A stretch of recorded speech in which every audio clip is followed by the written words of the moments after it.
নমস্কার, আমাদের YouTube channel গালভরা গপ্পে আপনাদেরকে স্বাগত। বাংলা সাহিত্যের বিভিন্ন সময় সাহিত্যিকদের রচনা দিয়ে সাজানো আমাদের এই চ্যানেল। আজ আমাদের নিবেদন লেখক সৌরভ মুখোপাধ্যায়ের লেখা গল্প রাম খেলাউনের কেরামতি। শুনতে থাকুন গল্পটি। কেমন লাগলো জানাবেন কমেন্ট করে, ভালো লাগলে লাইক করবেন, শেয়ার করবেন বন্ধুদের সাথে, আর চ্যানেলটা সাবস্ক্রাইব করতে ভুলবেন না। ব্যাপার কি বলুন তো ভেলকুন মামা?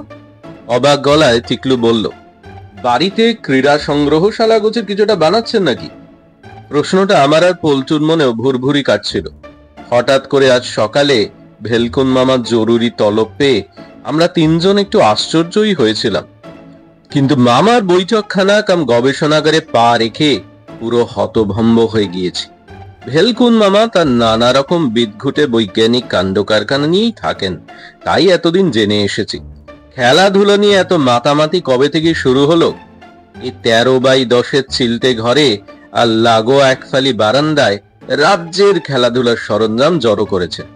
ওই দেয়ালে ঝুলছে টেনিস আর ব্যাডমিন্টনের র্যাকেট, মেঝের উপর ক্রিকেট আর বেসবলের ব্যাট, ঝুড়ি ভর্তি বিভিন্ন রকমের বল, ওই টেবিলের পাশে ঠেস দিয়ে রাখা খানকয় হকি স্টিক, বারান্দায় একটা পাঞ্চিং ব্যাগও ঝুলছে দেখতে পাচ্ছি, বক্সিং গ্লাভসও রাখা আছে ওই তাকটায়।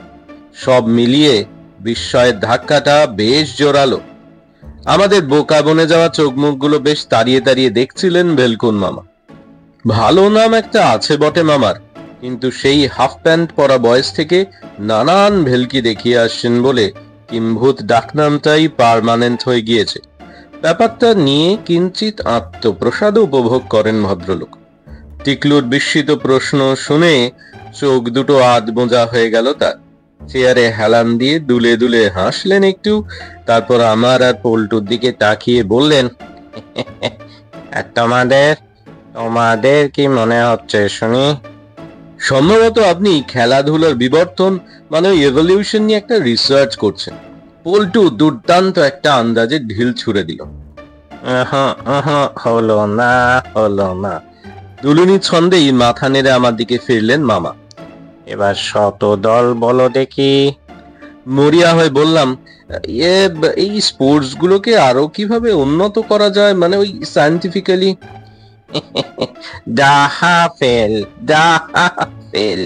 তৃপ্তির হাসি হেসে উঠলেন ভেলকুন মামা। তারপর হঠাৎ বাজ খাই গলায় চেঁচিয়ে উঠলেন, রামো রামো। আমরা মুখ চাওয়াচাই করছিলাম। মামার বাজার হাট, রান্না বান্না ইত্যাদি যা কিছু কাজকর্ম সব তো এই বৃদ্ধ কাজের লোক মংলু একাই করে। রামুটা আবার কে? দরজা দিয়ে যে ঢুকলো তাকে ছেলে বলবো না লোক বলবো ঠিক করতে পারলাম না। ন্যাড়া মাথা, ভাবলেশীন চোখ, গাঁট্টা গোট্টা চেহারা, হাইটেই আমাদের মতোই, মানে 9-10 পড়া ছেলেদের যেমন হয়, কিন্তু মুখের ভাবখানা এমন ল্যাপা পোঁছা যে বয়স আন্দাজ করা মুশকিল। বলুন বাবু। গলাটাও নিতান্ত কাট, একদম সিধে শতান দাঁড়িয়ে আছে, দৃষ্টি মামার দিকে। আমাদের যেন দেখতেই পায়নি। কাজের লোক হিসেবে বেশ অভদ্রই বলতে হবে। ভেলকুন মামা আমার দিকে তাকিয়ে মিটি হাসলেন। শতদল তোমার প্রিয় খেলা দাবা, তাই না? একটু গর্বিত ভাবে বললাম, হ্যাঁ, আমি ডিস্ট্রিক্ট চ্যাম্পিয়ন, সেটা জানেন তো। আমার রামুর সঙ্গে খেলবে একদান? ওর সঙ্গে? বিস্ময়ের চেয়ে তাচ্ছিল্যটাই বেশি ফুটলো আমার গলায়। ওহো, দেখোই না খেলে। ড্রয়ার খুলে ভেলকুন মামা দাবার ছক আর ঘুঁটি বার করলেন। এক ঝলক উঁকি মেরে দেখলাম তাস, লুডো, চাইনিজ চেকার সমেত যাবতীয় টেবিল গেমের সরঞ্জামে ড্রয়ার ঠাসা। এই রামুর সঙ্গেই মামা এইসব খেলেন নাকি?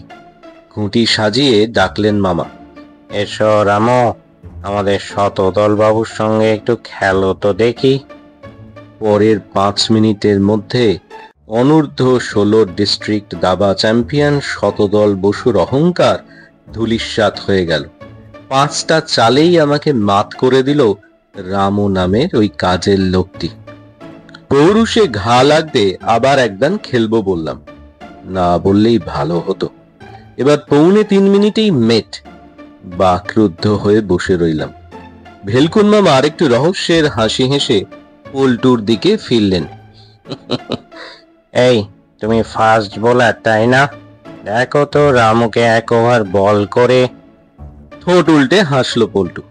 তারপর একটা চকচকে লাল বল হাতে নিয়ে বাড়ির সামনের মাঠে গিয়ে দাঁড়ালো। মিনিট দুয়েকের মধ্যেই ব্যাট প্যাড হেলমেটে রামুকে সুসজ্জিত করে উইকেটের সামনে এনে দাঁড় করিয়ে দিলেন ভেলকুন মামা। একটা আগুনে চাহনি ছুড়ে দিয়ে আমাদের স্কুল টিমের হাইয়েস্ট উইকেট টেকার দৌড় শুরু করলো। ওভারটা কিন্তু শেষ পর্যন্ত করে উঠতে পারলো না পল্টু। রামুর পঞ্চম ছক্কাটা ছাতে গিয়ে পড়তেই সে এবার করুণ চোখে তাকালো। তারপর না, এই পর্যন্তই থাক বলে বসে পড়ল। টিকলু আমাদের মধ্যে সবচেয়ে বুদ্ধিমান, সে বক্সিং শেখে সেটা আমরা জানি, কিন্তু রামুর সঙ্গে লড়তে সে একদম রাজি হলো না। বলল, আমার হাতটা না একটু মুচকে গেছে। অতঃপর আমরা তিনজন চেপে ধরলাম ভেলকুন মামাকে। রহস্যটা যে এবার খুলে বলতেই হবে। মামা যা বললেন শুনে আমাদের চোখ গোল গোল হয়ে গেল। রামু আসলে মানুষই নয়, নিখুঁত মানুষের আকৃতিতে তৈরি ওই রোবটটি ভেলকুন মামার সাম্প্রতিকতম সৃষ্টি। 3 বছর লেগেছে সাধনায় সফল হতে। টিকর ব্রহ্মতালুতে দেখো, একটা সরু মতো চেরা জায়গা রেখেছি। আর এই যে মাইক্রোচিপগুলো দেখছো, এক একটায় এক এক রকম খেলার প্রোগ্রামিং সেট করা আছে। যেটা লাগিয়ে দেবো সেই খেলাটাই ও একদম চ্যাম্পিয়নের মতো খেলবে। খুদে খুদে কার্ডের মতো মাইক্রোচিপগুলো আমাদের দেখালেন ভেলকুন মামা। প্রত্যেকটা একটা করে ছোট অক্ষর লেখা আছে, কোনোটায় ফু, কোনোটায় ক্রি, কোনোটায় ব্যা, এই রকম। ও বুঝতে পারছি, অ্যাব্রিভিয়েশন, ফুটবল, ক্রিকেট, ব্যাডমিন্টন, এই তাই না? উত্তেজিত গলায় বলল টিকলু। ঘাড় নাড়লেন ভেলকুন মামা। এমনিতেও নর্মাল লোকের মতোই আচরণ করে, শুধু চিপটা গুঁজে দিয়ে ডান দিকের কানটা আচ্ছা করে মলে দিলেই খেলোয়াড়ি সিস্টেমটা চালু হয়ে যায়। আর অফ করতে হলে তখন বাঁ কানটা, ব্যাস আবার নর্মাল। আমরা চুপ। মামাই আবার বলতে লাগলেন, মাইক্রোচিপগুলো বানাতে খুব মেহনত হচ্ছে বুঝলে। ওয়েবসাইট দেখে দেখে সব খেলার খুঁটিনাটি জানা যায়, এখনো অনেক বাকি। আমার ইচ্ছে যাবতীয় ইনডোর আর আউটডোর গেম প্রোগ্রাম বন্দি করার, একদম তোমার লুডো থেকে শুরু করে ওয়েট লিফটিং পর্যন্ত সব খেলা। একটু থেমে আহ্লাদি গলায় ভেলকুন মামা বললেন, ওর ভালো নামটা কি রেখেছি জানো তো? রাম খেলাওয়ান। নামের ইয়েটা বুঝতে পারছো নিশ্চয়। আমরা একসঙ্গে ঘাড় নাড়লাম। এরপর মাস দুয়েকের মধ্যেই অবশ্য রাম খেলাওয়ানের কথা ভুলে গিয়েছিলাম আমরা। স্কুলে অঙ্ক পরীক্ষা, সবুজ দ্বীপে পিকনিক, টিভিতে লিটল চ্যাম্প মিউজিক কন্টেস্ট, টিকলুর দাদার বিয়ে, একটার পর একটা উত্তেজনার ঢেউ এসে পড়ায় ভেলকুন মামা কিংবা রামুর কথা তেমন আর মনে পড়ে। মনে পড়ল মোক্ষম সময়, হরসুন্দরী স্মৃতি চ্যালেঞ্জশীল ফুটবলে ফাইনাল ম্যাচ। আমাদের ঝাপড়দা বুলেটস তখন গাবতলা 11-এর কাছে 1 গোলে হারছে। উথাল পাথাল প্রেস্টিজ ম্যাচ, বেদম রেশারেশি দুই টিমের। কোনোবার আমাদের দল জেতে তো কোনোবার ওরা। গতবার গাবতলা জিতে যায়, সারা বছর ওদের ছেলেরা টিটকিরি দিয়ে গেছে আমাদের। এবার আমরা না জিতলেই নয়, কিন্তু খেলা শেষ হতে 15 মিনিট বাকি, এখনো গোল শোধ করতে পারেনি আমাদের ছেলেরা। স্ট্রাইকার হারান 4খানা সিটার মিস করেছে। মিডফিল্ডার তপেশ ক্রমাগত ভুল পাস বাড়াচ্ছে। সাইড লাইনের ধার থেকে চেঁচিয়ে গলা চিরে ফেলছি আমরা, কিন্তু খেলার মোড় ঘোরার কোনো লক্ষণই দেখছি না। না হলো না এবারও, রায় ফুঁপিয়ে উঠলেন আমাদের সেক্রেটারি ঢোল গোবিন্দ মিত্তির। সবকটা অপদার্থ, এবারও মুখ পুড়িয়ে তবে ফিরবে। এ ম্যাচ জেতাতে হলে জিদানকে দরকার বুঝলি। পল্টু হতাশ গলায় মজা করার চেষ্টা করলো। হঠাৎ টিকলু লাফিয়ে উঠল, আরে জিদানকে তো আনাই যায়। মানে?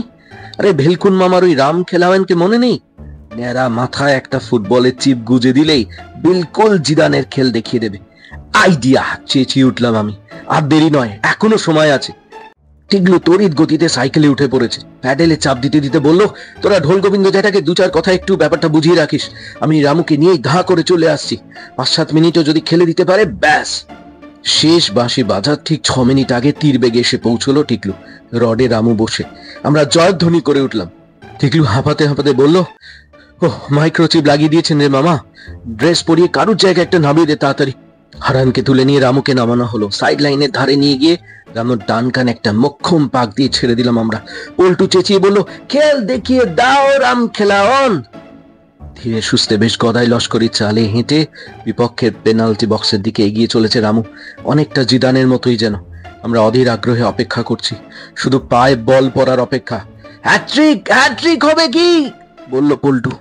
টিকলু বলল, 2 গোল হলেই হবে, জেতা নিয়ে কথা। হঠাৎ মাঠের দিকে তাকিয়ে আমরা যেন বোবা হয়ে গেলাম। যা দেখছি বিশ্বাস হচ্ছে না। গলার কাছটা শুকিয়ে আসছে। গাবতলা 11-এর গোলকিপারকে জাপটে ধরে একটা ল্যাং মেরে মাটিতে পেরে ফেলেছে রামু। তারপর তার বুকের উপর চেপে বসে সাপটে ধরেছে মাটির সঙ্গে, কিছুতে নড়তে দিচ্ছে না। এই রে, রোবটটা খেপে গিয়েছে রে, আর্তনাদ করে উঠল টিকলু। খেপে যায়নি রে, খেপে যায়নি। এ কি, যে ভেলকুন মামার গলা। পিছনে তাকিয়ে দেখি হাঁপাতে হাঁপাতে ছুটে আসছেন, হাতে একটা খুদে মাইক্রোচিপ। ইঙ্গিত করে সেটা দেখাচ্ছেন আমাদের। কাছে এসে লজ্জিত গলায় বললেন, আমারই ফল্ট। ঘুম চোখে ভুল মাইক্রোচিপ গুঁজে দিয়েছে ওর মাথায়। হ্যাঁ, সে কি? আমরা আরে দেওয়ার কথা কয় হর্ষ ফু দিয়ে, আর দিয়ে ফেলেছি যে কয় হর্ষ কু দিয়ে লেখা চিপ। মানে? ওরে কু মানে কুস্তি। দেখছিস না কেমন একখানা পেঁচ দিয়েছে বেটা। সর্বনাশ, এখন তাহলে কি হবে? আমরা হতবুদ্ধি। ইতিমধ্যে মাঠের বিভ্রাট আরো ঘোরালো আকার নিয়েছে। রেফারি রামুকে লাল কার্ড দেখাতে এগিয়ে এসছেন, আর রামু গোলকিপারকে ছেড়ে তাকে পাকড়াও করেছে। গোলকিপার মাঠের উপরে পড়ে তখনও কাতরাচ্ছে। দক্ষযোগ্য বাঁধার উপক্রম। টিকলু বলল, মামা ওর কানটা মোলে অফ করে দিতে হবে। না, সুইচ অফ করলে এক্ষুনি সকলেই ধরে পাল্টা মার দেয়, যদি ড্যামেজ হয়ে যাবে রে বেচারা। আমি অন্য একটা চিপ লাগিয়ে ওকে বাঁচাচ্ছি, একটু সবর কর। ভেলকুন মামা ব্যস্ত হয়ে উঠলেন। কি চিপ দেবে? দাঁড়াও, পরে বলছি, আগে ওদিকটা ম্যানেজ করে আসি। এক ছুটে মাঠের মধ্যে ঢুকে পড়লেন ভেলকুন মামা। ভিড় ভাট্টা ঠেলে রামু ঠিক পিছনে গিয়ে দাঁড়ালেন। তারপর হই হট্টগোলের মধ্যেই চকিতে হাত সাফের ভঙ্গিতে বদলা বদলি করে দিলেন চিপ দুটো। সঙ্গে সঙ্গে ম্যাজিক। রাম খেলাওয়ান ইতিমধ্যেই রেফারিকে জাগিয়ে মাথার ওপরে তুলে ফেলেছিল। এক ঝটকায় নামিয়ে দিল মাটিতে। এপাশ ওপাশ একবার দেখে নিয়ে সোজা একটা দৌড় লাগালো। কয়েক সেকেন্ডের মধ্যে মাঠ ফেলে একেবারে রাস্তায়, তারপর একেবারে নাক বরাবর ধর ধর ধর ধর ধর ধর বলে তাড়া করতে লাগলেন কয়েকজন। কিন্তু ধরে কাজ সাধ্যি। ভেলকুন মামা একটা নিঃশ্বাস ফেলে বললেন, ও একদম বাড়িতে পৌঁছে তবেই থামবে। খেলাটা যে ভন্ডুল হয়ে গেল, একটা মিটমাট করে নিতে হবে গাবতলার সঙ্গে। ও সেসব হবে খন। আমি আর কৌতূহল চাপতে পারছিলাম না। নতুন যে মাইক্রোচিপটা লাগালেন, ওটা কিসের বললেন না তো? বুঝতে পারিসনি এখনো? একটু যেন খেঁকিয়ে উঠল টিকলু। অত লম্বা দৌড়, ম্যারাথন রেসের নিশ্চয়ই। গম্ভীরভাবে মাথা নাড়লেন ভেলকুন মামা। আজ সকালেই সদ্য কমপ্লিট করেছি। যাক, টেস্টিংটা অন্তত হয়ে গেল। শুনছিলেন লেখক সৌরভ মুখোপাধ্যায়ের লেখা গল্প রাম খেলাওনের কেরামতি। কেমন লাগলো গল্পটি জানাবেন কমেন্ট করে। ভালো লাগলে লাইক করবেন, শেয়ার করবেন বন্ধুদের সাথে, আর চ্যানেলটা সাবস্ক্রাইব করবার অনুরোধ রইল। আগামীকাল এই চ্যানেলে আপনাদের জন্য থাকবে আর একটা জমাটি গল্প, শুনতে ভুলবেন না কিন্তু।